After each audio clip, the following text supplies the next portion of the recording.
Welcome into OutKick the show. I'm your fearless leader, Clay Travis. I hope all of you are having fantastic Wednesdays wherever you may be across this great country or indeed around the world. It's playoff time. Tomorrow, Kelly Stewart and I will be breaking down all four of the divisional round playoff games as well as the upcoming Ohio State-Notre Dame national title game. But it's now or never. Don't miss out. The last few weeks of football action now with Prize Picks where you can win up to 1,000 times your money. Prize Picks also allows MasterCard deposits now, making it even easier than in the past to get hooked up. And I love this app. You can play it in California. You can play it in Texas. You can play it in Georgia. You can play it in Florida. If you're feeling left out, you can play it in my home state of Tennessee. Play $5, you get $50 when you use code OutKick. Super easy to do. Go download the app. Get ready for the divisional round playoffs as well as the national title game. As well, you love NBA. Major League Baseball not far away. You know what I was doing just 20 minutes ago? Checking to see when spring training began because I would like to make a trip down to Florida and watch spring training this year, maybe with my boys. Download the app today. Use code OutKick. Get $50 instantly after you play your first $5 lineup. That is code OutKick. $50 instantly after you play your first $5 lineup. Prize Picks. Run your game. We got a bunch to talk about. Quinn Ewers has announced that he is going pro, will be entering in the NFL. What do we think about Quinn Ewers as the Arch Manning era officially begins? What is his legacy at Texas? I'll talk a bit about that. The final exit poll of Joe Biden is out. Spoiler, not very good for Joe Biden. Fox Sports is going to be streaming the Super Bowl on Tubi for free. I believe this is going to be the first time you don't have to have a traditional television to watch the Super Bowl, either a traditional television antenna, historically, or a cable or satellite subscription. We'll talk about that, what it means.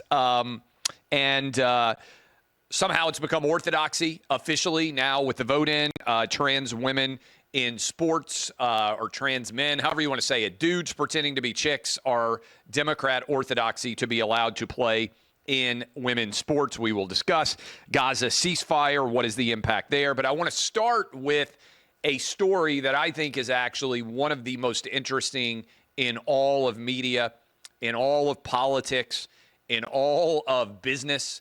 It is something that kind of rolls all together. And I know that many of you are probably active there.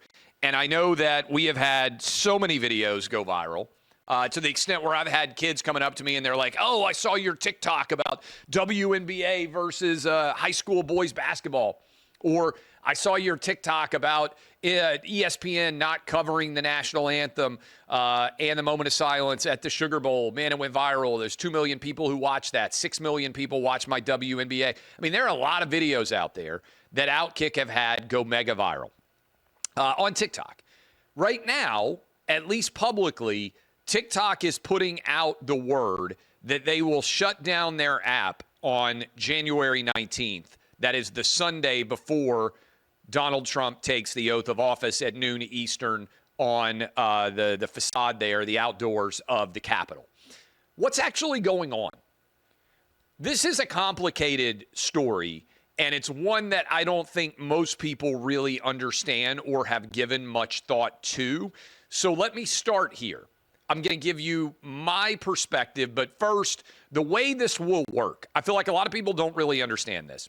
The way this will work is starting on January 19th, unless there is some sort of court ruling or unless TikTok sells itself, there will no longer be an ability for your TikTok app, and I have TikTok on my phone, a lot of you have TikTok on your phone, to update. It will be pulled off of Apple. It will be the App Store. It will be pulled off the Google App Store. You will no longer be able to update it. You'll no longer be able to download it. It doesn't immediately come off of your phone, but it will slowly start to not work because all the bugs and all of the updates will not occur. And so it will eventually become basically unusable. Why would this be allowed to happen? I'm going to get to that in a moment.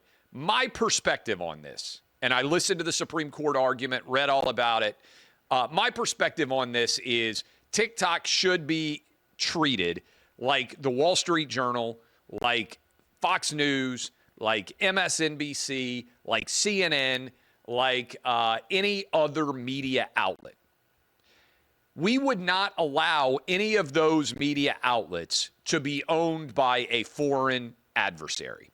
That is, take away TikTok, the way I analyze this. If the Wall Street Journal suddenly went up for sale, we wouldn't allow China to buy the Wall Street Journal. Chinese company, Chinese entity. We wouldn't allow someone in Iran to buy the Wall Street Journal.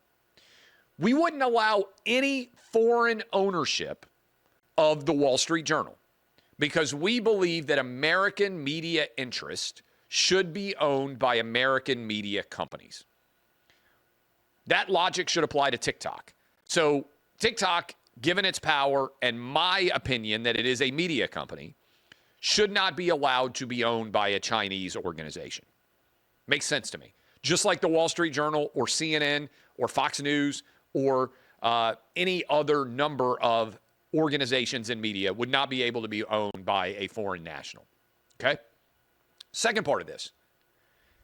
We also cannot create a world where there is not a mutuality of regulation that is similar when it comes to business competition. And that may sound more complicated than it needs to be, so let me explain. Right now, Google and YouTube, I believe, Twitter, Facebook, they're not allowed to compete in China. As a result, there are Chinese versions of all of those American businesses, which technologically pre-existed, by and large, the Chinese version of their product.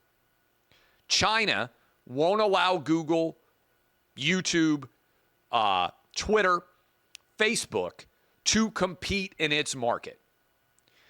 If China won't allow Instagram, the big tech companies that dominate in the United States, to compete in their country, why should we allow Chinese media companies to compete here? So I believe TikTok should be able to exist in the United States, but I think it must have an American owner as an American media company. That is my highly rational, reasoned, fairly astute, I think, based on my background in media, understanding of the law, the sociopolitics, and the business parameters here. Okay? So that's the background for those of you who haven't been following it closely. Here's my question for you. Why in the world would the Chinese government prefer for TikTok to be shut down and for the value of TikTok in the United States, which is tens of billions of dollars in value, to cease to exist overnight rather than allow an American company to buy it? That's not a rational business decision. I wouldn't shut down OutKick if I still owned it because I was upset with a court ruling if I stood to make lots of money by simply selling it to someone else. You wouldn't do that either. So what is going on here if the Chinese government is being taken at its word that China would rather shut down TikTok in America than allow a truly American-based company to own it? There's something else going on here. Now, one possibility is this is all posturing, and they're trying to get the courts to get involved and give them basically a stay of execution and not allow the ruling to go in effect on January 19th. And I presume that there is an intensive lobbying effort going on behind the scenes associated with this. So I presume that is likely taking place. But as you break this down, if they truly allow for TikTok to shut down, then basically China is admitting that this was not primarily a business venture. This was about trying to impact American political beliefs and or using it as a spying app more so than it was as a capitalistic venture determined to make money, because otherwise you would never walk away from tens of billions of dollars. So I want you to put a pin in this discussion that we just had. We will probably talk about this on Wednesday, maybe even before, because I might be on television talking about it, because I leave on Friday to go up for the Trump inauguration. I'll be up there Friday, Saturday, Sunday, Monday, fly back here on Tuesday, the day after the inauguration. And by that point, there should be something underway associated with TikTok. So I want to just put a big star on this. I'm not hearing a lot of people talk about it. I think it's a massive story, one of the biggest out there. Now, it's possible there are secret negotiations going on behind the scenes, and if that court ruling to forestall a TikTok shutdown comes down the pike, does not arrive, that is, maybe Elon Musk going to buy it. Maybe Mr. Beast I saw is having a meeting associated with TikTok. Maybe there is a Mr. Wonderful. Maybe there is somebody who has put together a big value proposition to buy the American TikTok assets, and all of this is posturing by China. But if on Sunday, suddenly TikTok basically goes down, I think it makes you raise your eyebrows and say, wait a minute, what in the world is taking place here? Just worth thinking about and discussing. All right, another big story. You guys know I was in Israel last month. Traveled all over the country, north to Lebanon, north to Syria, was right beside Gaza, touring all the kibbutzes, the Nova Music Festival, where many of these people were kidnapped. I want to give credit to President Trump and his team here, because I saw firsthand and talked to tons of people in Israel in December that were very optimistic that a ceasefire was coming soon and that hostages were going to be coming home, because Trump said, I even talked to the head of the Israeli speaker, Trump said there's going to be hell to pay if these hostages are not back by the time I raise my hand and get inaugurated. This is significant. I think that if Kamala Harris had won, there would have been no incentive for Hamas to surrender, because there is a strong element of the Democrat base that is on the side of Hamas. There might have been more limitation of Israeli weapons that would be sold. There likely would have been less of an aggressive posture supporting Israel's right to defend itself. If you heard Pete Hegseth yesterday in his testimony saying he supported Israel 100%, Marco Rubio said today, Secretary of State, that he supports Israel 100% and Israel's ability to defend itself. Donald Trump has basically said the same. It is not coincidental that suddenly peace may, and I stress may, be breaking out in the Middle East. I believe this is a direct result of Trump's election. For those of you like me who voted Trump, I think you are right. Peace is more likely. I have said for some time, people have gotten mad at me, I said Vladimir Putin never would have invaded Israel. Vladimir Putin never would have invaded Ukraine, and Hamas never would have invaded Israel with the terror attacks of October 7th. I don't think either one of those things would have happened if Trump were in office. I think Putin and Hamas feared Trump more than they did Biden. I think Biden's weakness, particularly the way he withdrew from Afghanistan, enabled bad actors around the world to feel like they could take advantage of Joe Biden and take up arms as a result of not being afraid of him. That's my take on that. My concern in general,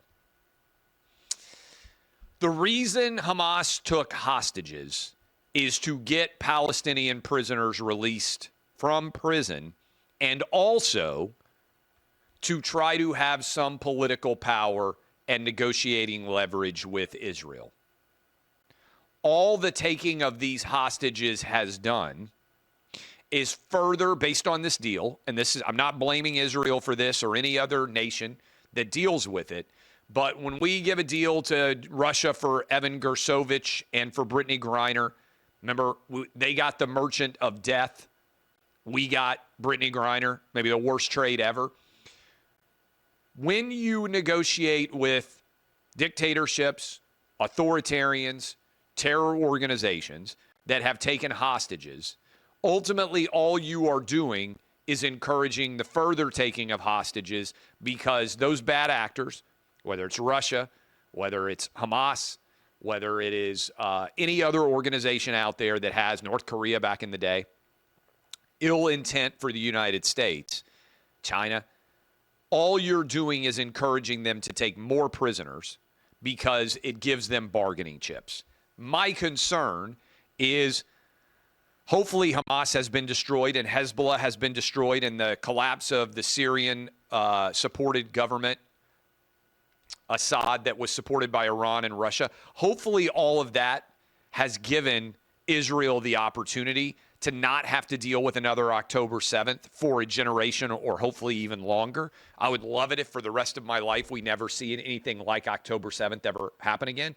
My concern is Hamas, in taking hostages, has only been encouraged based on how desperate everybody is to get the hostages back, which I understand and I want them back too, to continue to take hostages going forward. I can't believe this happened. We are now dealing, thankfully, with a Republican control of the House and Republican control of the Senate. And there are many bills that are being passed. The Lake and Riley Act has passed the House. Yesterday, the House took up what I think should be a very uncontroversial bill. Question was pretty simple. If you are receiving federal dollars, as most of our schools are, then there should be a prohibition on men competing in women's sports. Doesn't seem radical to me.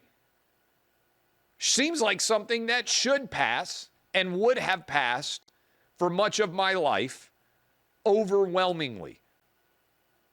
Only 2 Democrats voted in favor of opposing men identifying as women competing in women's sports. How has it truly become the orthodoxy of the Democrat Party that men pretending to be women should be able to win women's championships? I can't believe this is where we are. Certainly the ad that Trump ran, Kamala's for they, then, them, I'm for you, was one of the most impactful ads that ran. If you watch football, that thing was running during commercial breaks. Overwhelmingly, Americans agree with it. OutKick is still the only American sports site that says men shouldn't be competing against women in women's sports. I can't believe that we have no competition in all of sports for this. But it is a radical position. Only 2 Democrats voted in favor of this. Both of them were Texas Democrats, which makes them basically Republicans in many respects. How is this real? How has it become Democrat Party orthodoxy that men pretending to be women should be able to win women's championships? And AOC and all these Democrats got up and they were like, this is going to lead to genital examinations. No, it's not. It's not at all. Your birth certificate has the sex on it. That's the sex that you're able to compete in. This is standard. This is not complicated.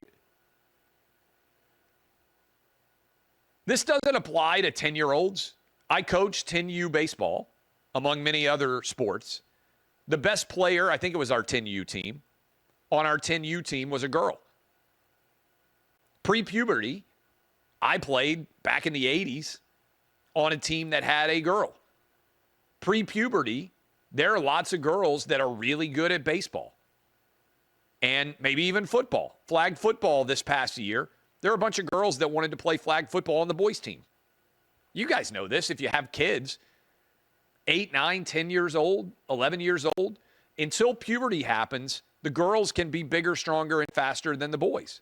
It's not uncommon. Like I said, the best player on our team, 10U baseball, pitcher had a cannon, absolutely dominated. She was our go-to ace in coach pitch. We were lucky to have her. Had an absolute cannon for an arm. That's fine. Nobody's saying that can't happen. Nobody's like, oh my God, how in the world are there girls playing flag football with my 10-year-old's flag football league last year? It's all well and good. But once you get into puberty, once you basically get into 7th grade sports, middle school, which is when most schools really start having teams. Most schools don't have elementary teams, any that I've ever known. Boys should compete against boys, and girls should compete against girls. It would be crazy otherwise. So anyway, the fact that the entire Democrat Party is opposed to this and the fact that they tried to suggest that there's going to be genital examinations. This is crazy town. I want to be clear with all of you. Absolutely crazy town. I give credit. Glad we employ her. Riley Gaines at OutKick has done a phenomenal job actually breaking all of this down, speaking out, being willing to discuss what is, I think, the broken brain of the Democrat Party. I think all this matters in a big way. Couple of other things that are out there. The final exit poll from CNN of Joe Biden is out. And there is only a 33% favorability rating of Biden, 58% unfavorable. Significantly, only 36% of Americans approve of Joe Biden's presidency, and 61% consider Joe Biden's presidency to be a failure. Question as just an honest broker. Leave aside partisan politics. What has Joe Biden done that is better today than it was when he took office in 2021 as a result of his leadership? We got war in Europe.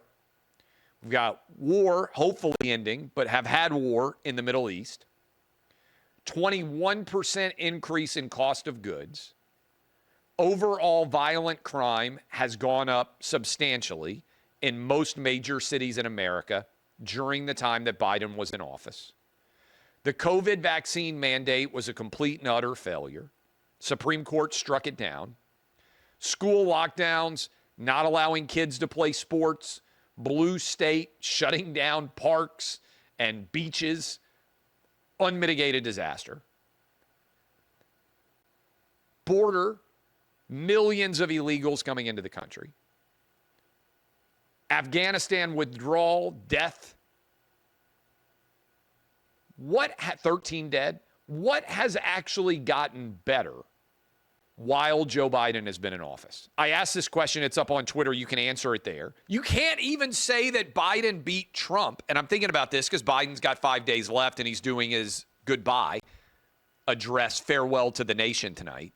You can't even say that Biden ended MAGA or ended Trump.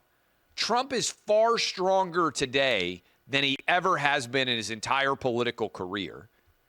And if Trump had beaten Biden in 2020, he would have had far less political power in 2021 than he does in 2025. Trump now has the House and the Senate. He can put in place an agenda that is massive for 2025 that he never would have been able to put in place for 2021. So even if you're like, hey, Joe Biden beat Trump, all he did was forestall 4 more years of Trump and make Trump far more powerful in 2025 than he would have been in 2021. I'm not even kidding with you. I can't think of anything that is better now than it was when Biden came into office in 2021. He is, in my opinion, the biggest failed president of my entire life. And I think even diehard Biden people, I'm a history guy. And I gave you an example on Clay and Buck. I said, I think George W. Bush is, other than Joe Biden, the worst president of my life. Everything he did basically in response to 9/11, by and large, particularly going to war with Iraq, has looked like a disaster. We spent trillions of dollars on that war. When he left office, we had a major global breakdown underway in 2008. The data reflects that Biden and George W. Bush are the least popular presidents in the 21st century when they leave office. Okay? Even Trump was more popular after Jan 6th than Biden and George W. Bush.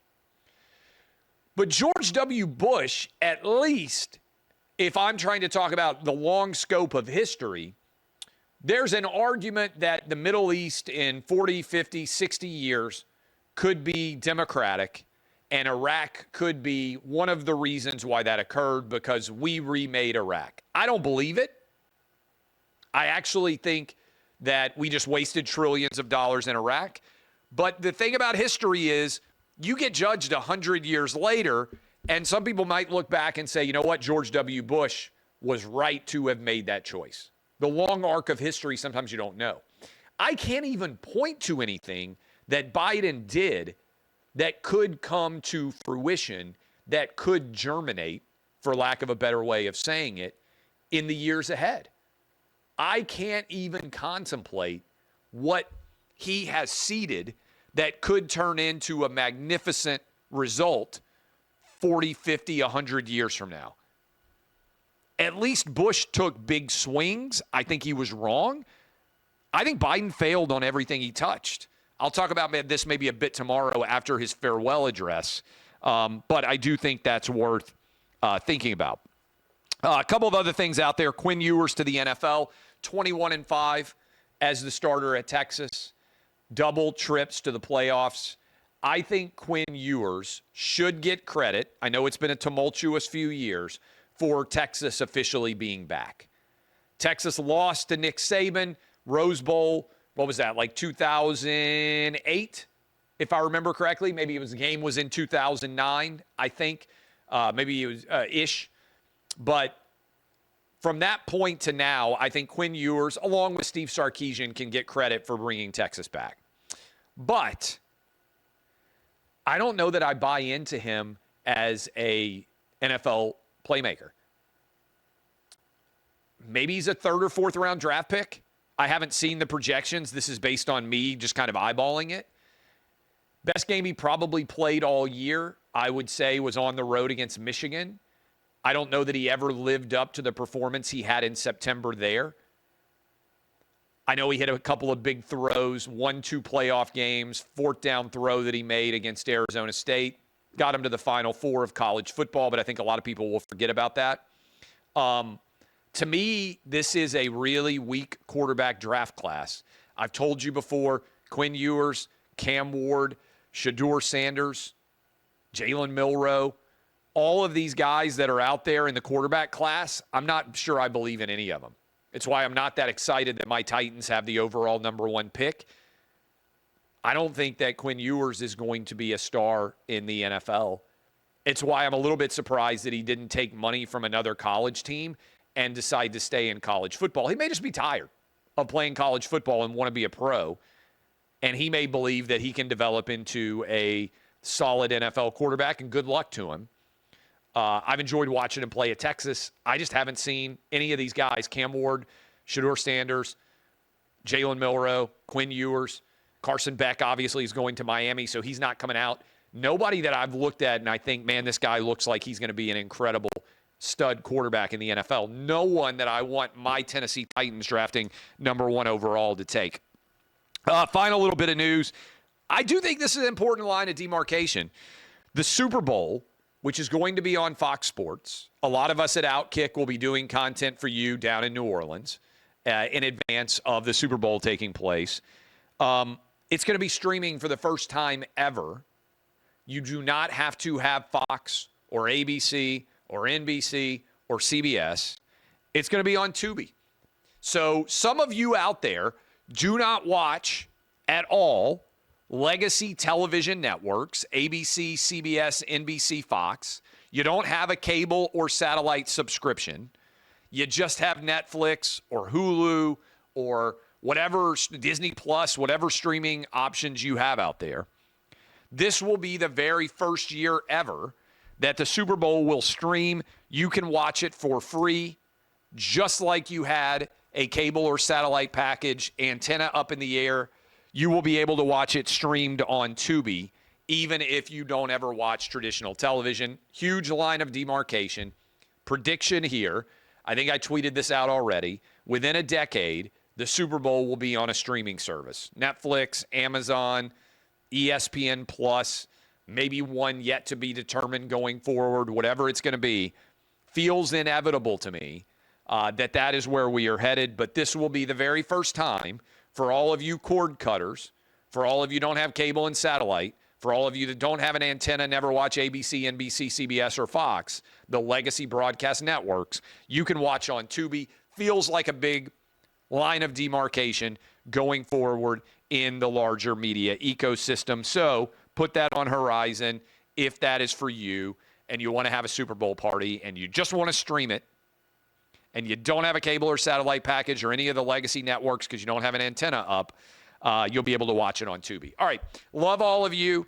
DBAP unless you need to SBAP. I am Clay Travis. This has been OutKick the show. I will see all of you guys tomorrow. Double show. Me, Kelly Stewart for the fade to get you ready for the NFL divisional round games and preview and discussion surrounding the Biden farewell, as well as a preview of the Monday night Ohio State Notre Dame game going forward. All that and more coming to you tomorrow. Love you guys. DBAP unless you need to SBAP. Oh, by the way, shout out. I don't know how well you can see this. NBA debate. Montgomery Bell Academy debate. The greatest debate team in the country in a high school. And I'm not just saying it because my son is on the team and they continue to rack up big dubs. I happen to have this shirt on today. I'm impressed by these kids. Love all of you. See y'all tomorrow.